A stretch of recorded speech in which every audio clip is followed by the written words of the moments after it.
مشتاق صاحب تاسو نه ما یو خو د پبلک دغه خبره کړو بل یو بنیادی شی دا دی چې دې وخت کې عمران خان د مزاحمتي سیاست یو سمبل جوړ نه دی شوی.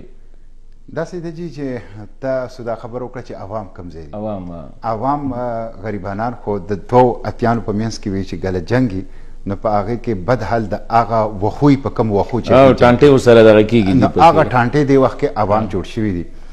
بدقسمتی د پاکستان کې دوه طبقې دي، یو د طبقه اشرافیه ایلیټ کلاس او بله طبقه چې ده نو هغه چلډرن اف د لیسر ګاډ افتادګانې خاک ورته پورته کوي ډېر ګران دی د پریوتې خلک بالکل.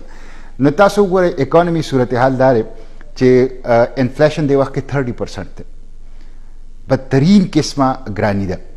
75 ارب روپے ماهانه 75 ارب روپے ماهانه د بجلی سرکولر ډیټ کې دا اضافه کیږي 430 ارب روپے ماهانه. تاسو وګورئ دې وخت کې د ګیس شارټیج دی او یخني را روانه ده. حکومت وایي چې ګیس خلکو ته هغه نشي ملاوی دی.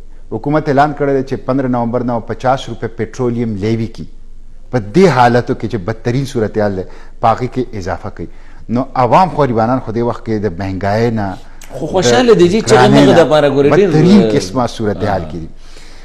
کومه حده پورې چې تاسو وایئ چې بیانیه نو تاسو وګورئ که پبلک په سوشل میډیا باندې یا په الکترونیک میډیا باندې تاسو ته د هېڅ نه څه پارټیسپیشن خو راځي خو سټریټ موبلایزیشن هغسې نشته دی.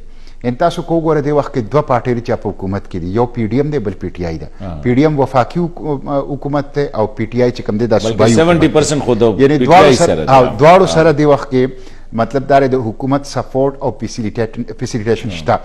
خو باوجود د دې نه یعنی پنجاب حکومت او کے پی حکومت باقاعده سپورټ ورکوي فیسیلیټیټ کوي.